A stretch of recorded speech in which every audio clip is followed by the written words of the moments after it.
Y quiero pedirles, hermanos, que me acompañen al libro de Hebreos, Hebreos capítulo 4. Es un pasaje hermoso, muy conocido por muchos, pero vamos a enfocarlo en lo que hemos venido hablando de Adviento. En Adviento, ay, qué bonito se ve la iglesia llena. En Adviento, hermanos, hemos estado viendo los oficios de Jesús, hemos estado viendo las funciones de Jesús, a excepción del domingo pasado que el hermano Simón estuvo compartiendo. Su servidora estuvo hablando de Jesús como profeta, Jesucristo como rey, y hoy vamos a ver a Jesús como sacerdote. ¿Sabe? La Biblia, hay cosas en nuestros tiempos que son muy difíciles de entender, porque no aplican de manera práctica en nuestro diario vivir. Cuando hablamos de un sumo sacerdote, es difícil, incluso en la vida cristiana todavía es más difícil, porque ni la práctica de decirnos sacerdotes lo tenemos. Tenemos pastores, no tenemos sacerdotes, de pronto eso no aplica tanto. Y decir un buen sumo sacerdote, pues es totalmente ajeno a nosotros. Y entonces es importante, hermanos, entender conceptos históricos que si bien fueron escritos para un tiempo y una cultura, cómo esas realidades pueden aplicar hoy en día. Y bueno, vamos a hablar de Hebreos. Hebreos 4 dice: por tanto, teniendo un gran sumo sacerdote que traspasó los cielos, Jesús, el Hijo de Dios, retengamos nuestra profesión, porque no tenemos un sumo sacerdote que no pueda compadecerse de nuestras debilidades, sino uno que fue tentado en todo, según nuestra semejanza, pero sin pecado. Acerquémonos, pues, confiadamente al trono de la gracia para alcanzar misericordia y hallar gracia para el oportuno socorro. Suficiente para este mensaje, este pasaje, hermanos. Es tan claro, pero quiero acentuar algunas cosas. Hay varias palabras claves en el libro de Hebreos. Cuando usted piensa en Hebreos, seguramente piensa en fe, ¿verdad? Hebreos 11. Pero Hebreos 1 empieza diciendo: Dios, que en otro tiempo habló de una forma, ahora habla a través de su Hijo Jesucristo. Hebreos nos quiere decir cómo es que Dios ahora se quiere revelar a nosotros, y es a través de Jesús. Hebreos no es una carta a diferencia de las de Pablo. Hebreos es un sermón grandotote. Ese es Hebreos, que fue obviamente escrito.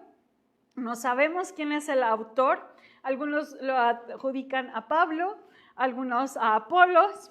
Y he escuchado incluso algunos historiadores, a mí me emocionaría mucho pensar que sí, pero es realmente una inferencia, que es a Priscila. Priscila dicen que algunos escribió y que como era mujer, por eso no escribió su autoría, porque no la hubieran dejado. Entonces es emocionante a lo mejor pensar que fue Priscila, pero realmente es algo que no es trascendente, sino el escrito.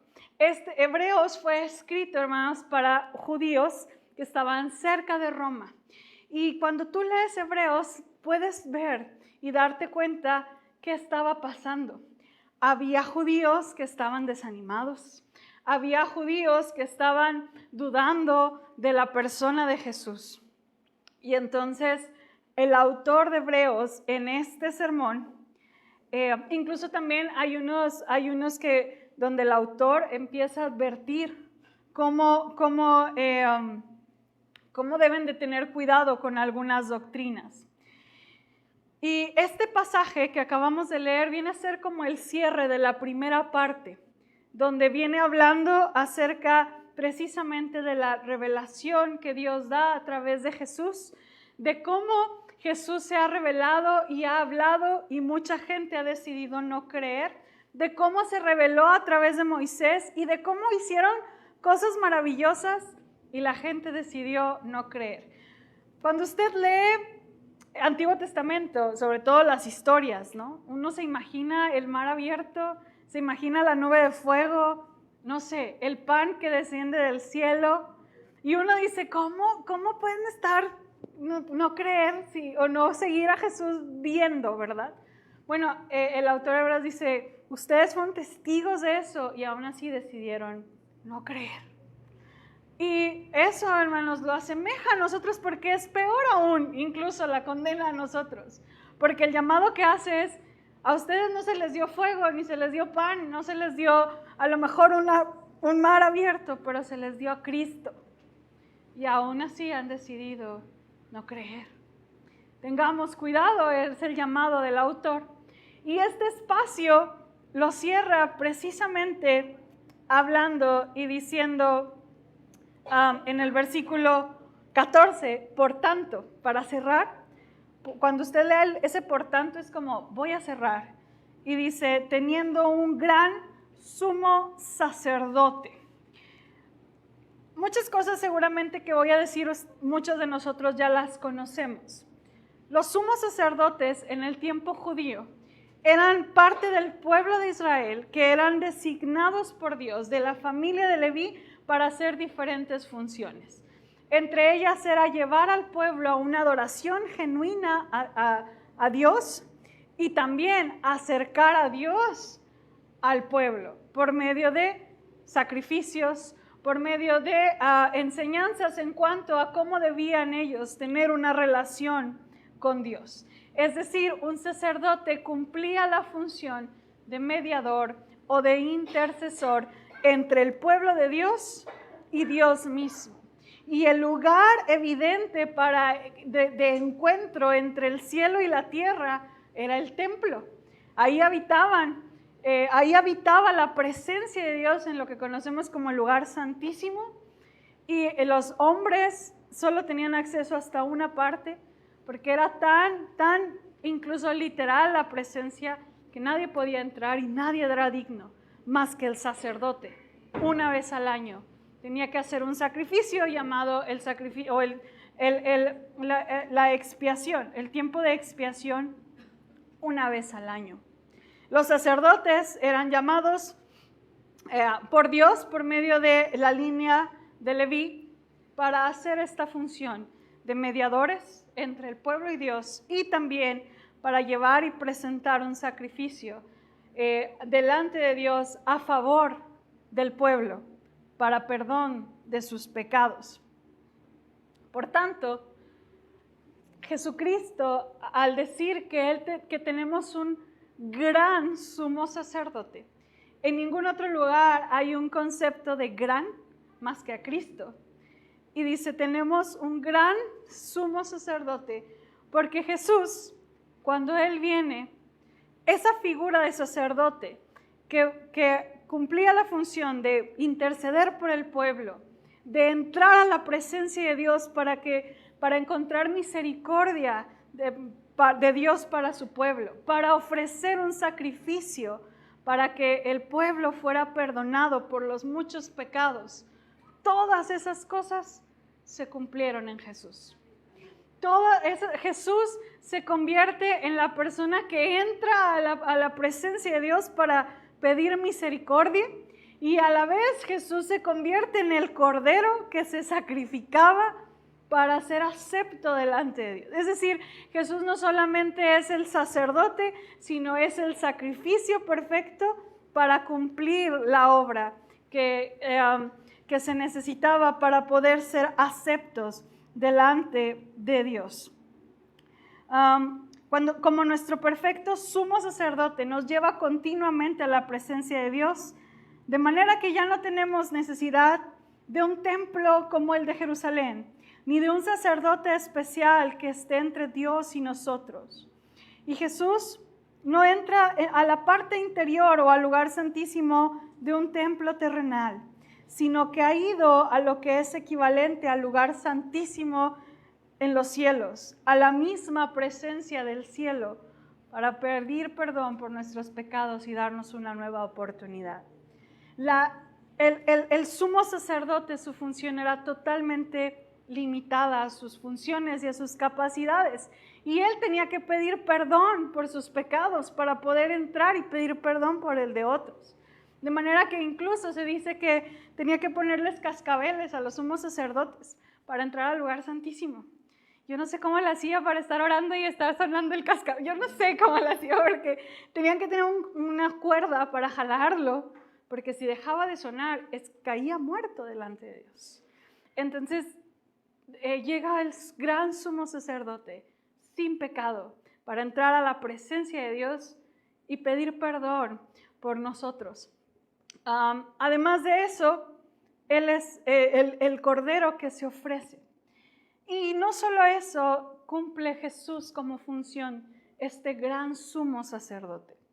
Los sumos sacerdotes o el sacerdote en los tiempos de Jesús y en el antiguo Israel también eran hombres que eran muy ajenos al pueblo. Al ellos ser apartados por Dios para una función especial, ellos no conocían al pueblo como tal. Ellos no se acercaban ni se identificaban con el pueblo. Ellos vivían para el templo y estaban en el templo y era su función. Pero el gran sumo sacerdote que usted y yo tenemos, dice versículos más abajo, Él fue diferente. Él habitó entre nosotros, Él entendió nuestro dolor, Él entendió nuestras luchas, Él perfectamente se pudo acercar delante del Padre porque sabía cómo era nuestra necesidad y cuáles eran nuestras circunstancias. El sumo sacerdote que figura en Jesucristo, o más bien, el sumo sacerdote que figura en el Antiguo Testamento, el tipo, siempre Jesucristo va a ampliarlo mucho mayor, porque no solamente se presenta ante el Padre para pedir perdón, para que el sacrificio fuera acepto, sino que también Jesús cumple como intermediario entre usted y yo. Yo no sé, Carlos Spurgeon decía que lo mejor decía él, lo mejor que puedes hacer por mí es orar. Si tú quieres hacerme un favor, ora por mí. Y yo creo que a veces el hecho de que alguien diga, estoy orando por ti, cómo se siente bonito, ¿verdad? Y yo espero que los hermanos no mientan. Si no están orando por una persona, no le digan porque cuidado con eso. Porque es demasiado emotivo cuando alguien realmente está orando por ti. Y cuando alguien te lo dice, también es muy, muy emotivo.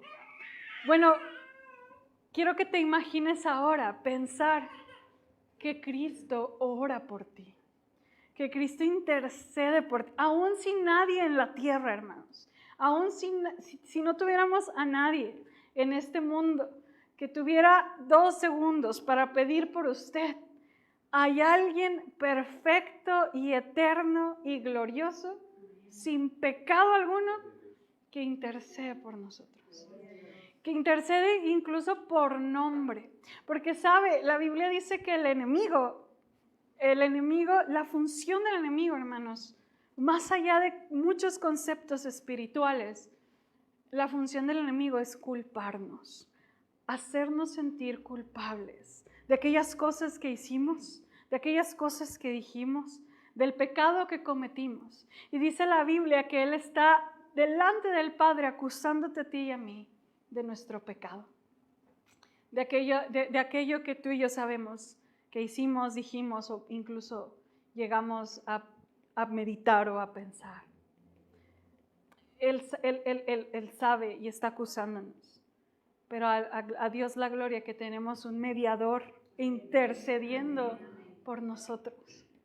Por eso es importante entender que tú y yo tenemos un gran sumo sacerdote, que no se quedó en una historia de un Antiguo Testamento y que cumplió una función nada más, sino que es un sacerdote eternamente y para siempre. Cumplió un sacrificio, que ese sacrificio no hay necesidad de volverlo a hacer. Pero la función de interceder por ti y por mí sigue hoy y hasta que estemos con Él. Cuando tus fuerzas se acaben, cuando tu debilidad esté a punto de quebrar, recuerda siempre que hay alguien que está orando por ti. Y no es cualquier persona, es Jesucristo para gloria de Dios. Jesús intercede por nosotros. ¿Qué diferencias hay entre aquellos sacerdotes y nosotros? Bueno, que Jesús nunca pecó, dice Hebreos, que su sacerdocio es eterno. Y antes hacían múltiples sacrificios, por lo menos una vez al año. Y esos sacrificios no fungían dentro del corazón y no transformaban. Jesús, que traspasó los cielos, tuvo la capacidad y el poder de llegar hasta el cielo con su obra y de que el cielo ahora llegara a nuestro corazón y transformarlo. El sacrificio que Jesús ofreció fue algo mayor que en un tabernáculo una vez al año. Y yo quiero que usted se imagine al pueblo judío con tantos sacrificios en mente, buscando el tiempo de expiación, y de pronto que alguien diga, ¿me estás diciendo que ya no tengo que hacer nada? ¿Me estás diciendo que ya no tengo que hacer rituales, ni sacrificios, ni andar buscando al corderito perfecto para ofrecérselo a Dios? ¿Me estás diciendo que ahora ya es una vez y para siempre? A lo mejor para ti, para mí, no nos cuadra tanto o no tiene el peso que tenía al lector, porque para ellos entendían la magnitud de estos momentos. Y de pronto es todo eso ahora se cumple en la persona de Jesucristo. Y por eso, hermanos, lo que el autor de Hebreos dice, retén tu profesión. ¿A qué se refiere? Recuerda el sumo sacerdote que tienes, que se ofreció a sí mismo por ti. Recuerda al sumo sacerdote que tienes, que intercede por ti y que un día tú le decidiste entregar tu vida al Señor. Retén esa profesión de fe que tú hiciste y la cual te puede sostener para seguir adelante. A veces no nos gusta pensar en los tiempos de antes o en lo que pasó, pero la Biblia muchas veces recuerda cómo era antes, recuerda el momento en el que llegaste y atráelo y que eso te inspire. Y entonces hoy acuérdate de la obra de Cristo en tu vida para que puedas seguir adelante. Aférrate a tu oración el día en que le diste tu vida al Señor para poder seguir. Aférrate a que el Señor te ama tanto que dio su vida por ti. Aférrate a creer que alguien como Él intercede por ti. Pero si no has tomado en serio la fe cristiana, pues hoy te invito a que lo hagas. Porque estás en el lugar donde adoramos al gran sumo sacerdote. Y es poderoso para rescatarnos y hacernos nuevas personas. Y esto se vuelve valioso, único, hasta el día que yo entiendo quién es Jesucristo para mí. Retén lo que tienes, es decir, sé consciente de lo que Navidad es, recordar lo que Cristo hizo por ti. Y por otro lado, no solamente es la parte que Jesús hace, sino, versículo 15, porque no tenemos un sumo sacerdote que no pueda compadecerse en nuestras debilidades, sino uno que fue tentado según nuestra semejanza, pero sin pecado. Este sumo sacerdote, repito, habitaba entre la gente, convivía, conocía el pecado de afuera, nunca pecó. Jesucristo, hermanos, sintió toda la fuerza de la tentación. Jesucristo tuvo invitaciones y a veces no nos cuesta creer esto, pero aquí dice que Jesucristo fue tentado en todo. Y aquí se puede hablar de todo, hermanos. Sintió toda la fuerza de las luchas que tú y yo tenemos todos los días, pero Él no pecó.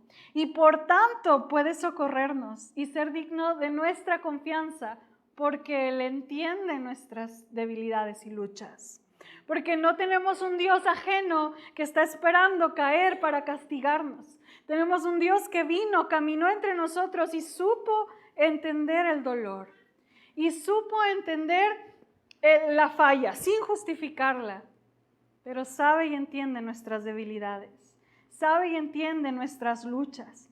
Para el griego, hermanos, era ilógico pensar en un Dios que se humillara, en un Dios que caminara con ellos, en un Dios que se hiciera humano y que viniera y viviera entre nosotros. Pero el hecho de que Jesús estuvo aquí hace toda la diferencia. Amada iglesia, hace unos años, hace 4 años que me casé, recuerdo que estaba yo en Ebenezer y pues iba a casarme. Maristella puede entender, ¿verdad? Yo me tuve que casar, iba a casarme y dije, me tuve que poner a trabajar, pues porque boda, ¿verdad? Entonces dije, bueno, voy a trabajar, y yo recuerdo haber entrado de maestra de inglés a un colegio de kinder y primaria. Entonces empecé a dar clases y ese colegio no era un colegio cristiano. Estuve solamente 3-4 meses porque fue muy pesado. Y hermanos, yo nunca había experimentado el hecho de tener que ir literalmente a convivir con gente que no conoce al Señor. Déjeme, le explico. Nací en una cuna cristiana y crecí toda mi vida en la iglesia. Me hice joven. Siempre viví en la iglesia en la juventud, y de mi juventud me fui al seminario. Del seminario llegué aquí y todo mi tiempo ha sido esta burbuja de iglesia y de teología, y siempre he convivido con gente cristiana. Es muy raro que yo conviva con gente que no es cristiana. Entonces, cuando yo empiezo a trabajar en un lugar donde no todos mis compañeros son cristianos, donde las pláticas no son cristianas, dije, esto es lo que mi gente lucha todos los días, y más yo creo, ¿verdad? Pero yo tenía compañeras que sus temas de conversación eran tan ajenos a lo que yo estaba acostumbrada. Tenía realidades en los niños que eran tan diferentes a lo que yo vivo en teología todos los días. Y entonces yo me di cuenta, dije, esta es la lucha que mi iglesia tiene cada día. Y me di cuenta que los pastores de pronto somos tan alejados de lo que usted pasa cada día, cuando va a trabajar, cuando se enfrenta a un familiar. Y entonces saber que tengo un sumo sacerdote que se hizo hombre para venir a enfrentar en carne propia sus luchas y mis luchas, hermanos. Qué confianza tan maravillosa podemos tener en un Dios que no va a venir a espantarse, hermanos, con lo que usted lucha muy en lo secreto. Qué maravillosa noticia es saber que tenemos un Dios que no va a venir a decir, ¡ay, cómo puede ser posible que tú, Ana Borunda, estés luchando con eso! Porque mi Dios, mi sumo sacerdote, vino, se encarnó y entendió mis luchas, pero no pecó.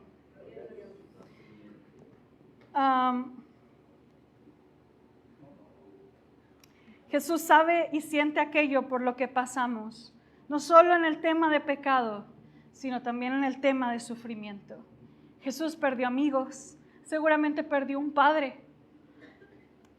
Jesús sabe lo que es vivir una traición. Necesitamos entender que no vamos a poder enfrentar la vida, la lucha, a menos que comprendamos quién es Jesús y por qué es digno de nuestra confianza. Jesús es digno de nuestra confianza porque Él se encarnó para saber entendernos y escucharnos. En su omnisciencia lo hacía, pero qué hermoso es escuchar el yo también estuve ahí, yo también pasé por eso. Tu Señor y tu Dios puede decirnos, yo también estuve ahí. Y ese, hermanos, es nuestro sumo sacerdote. Y dice, por eso, solo por eso puedes entrar confiadamente. O sea, ¿qué confianza puedes llegar a tener con tu Señor y hablarle lo que necesites, como un padre a su hijo? Porque Él entiende. Y dice, el regalo es para encontrar socorro, para que Él te ayude a superar esa tentación, para que Él te ayude a soportar la prueba y sea tu fuerza, como lo cantábamos. Ahorita cantábamos, en Jesús fuerte soy. ¿Por qué puedo ser fuerte en Jesús?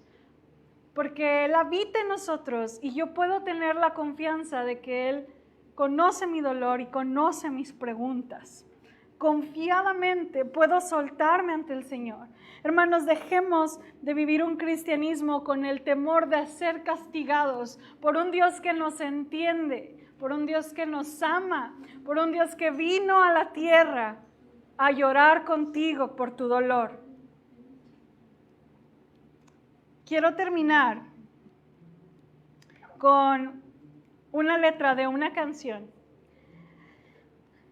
Y quiero que en este momento me acompañes y cierres tus ojos. No sé cuál sea tu lucha más difícil. No sé cuál sea tu prueba más pesada en este momento. No sé si estamos esperando malas noticias. No sé si aún hay falta de perdón por algo. Permíteme esta lectura. Y dice así: Dios también fue un inmigrante. Dios también tuvo que huir. Dios también fue desplazado. Él estuvo deprimido y sin ganas de seguir. Dios también perdió a un niño. Dios también probó la soledad. Dios también se quedó sin amigos cuando más precisaba de su solidaridad. Dios también pasó por el dolor. Dios también lloró. Dios también estuvo preso. Dios también sufrió por dar amor. Dios también fue criticado por no lanzar la piedra y optar por el perdón. Dios también fue un cónyuge engañado. Dios también fue un niño marginado. Dios también fue un joven rechazado. Dios también tuvo hijos descarriados. Dios también lloró. Permíteme orar y quisiera decirte e invitarte a que si tú necesitas entrar al trono de la gracia, sin ese peso de sentirnos mal por las luchas que tienes, ven y trae ese peso. Ven y trae el peso de tus dudas y de tus miedos, porque Dios también pasó por ahí. Porque no tenemos un sumo sacerdote que no entienda nuestro dolor. Si tú necesitas descargar, si tú necesitas experimentar el trono de la gracia y encontrar oportuno socorro para tus luchas personales de pecado o para tus pruebas difíciles que estás pasando, ven y encuentra socorro ante el trono de la gracia. El altar está abierto o ahí en tu lugar. Quisiera pedirle, Pablo, ¿puedes buscar la canción Dios también y ponerla mientras oramos? Puedes pasar, si gustas, representando el trono de la gracia. Puedes quedarte en tu lugar.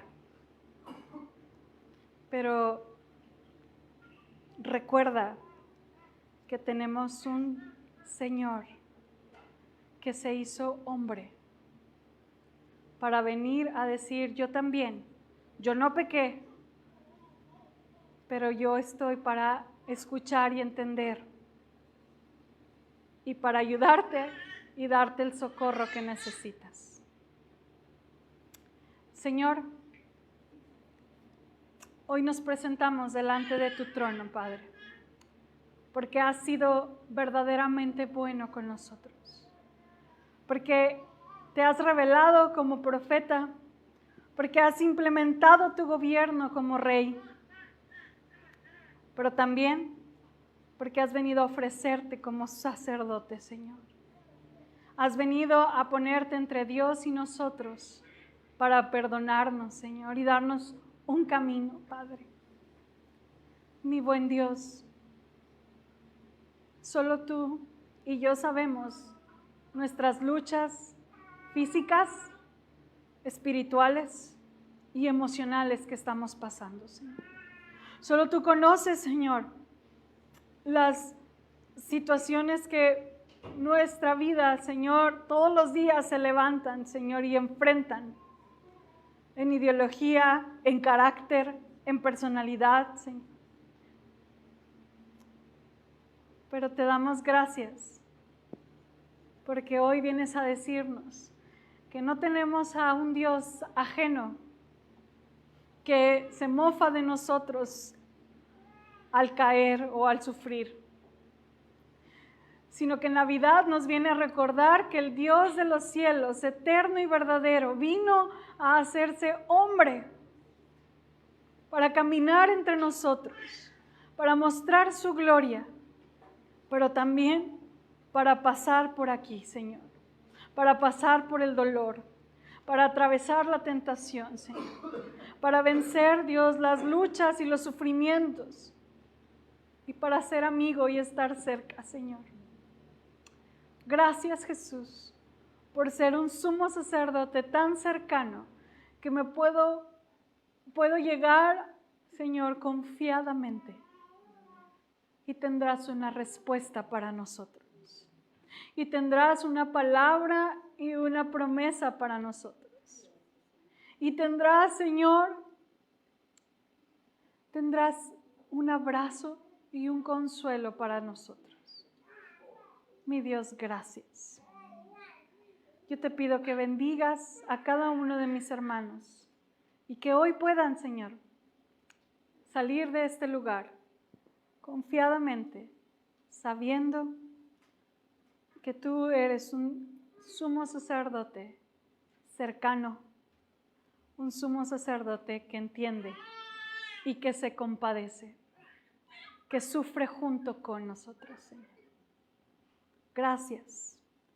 Gracias por ello, Señor. Gracias por no dejarnos solos. Y gracias por decirnos esas palabras como se las dijiste un día a Pedro. Yo he orado por ti para que no te falte la fe. Gracias por orar, Señor, e interceder por nosotros. En Cristo Jesús. Amén y amén.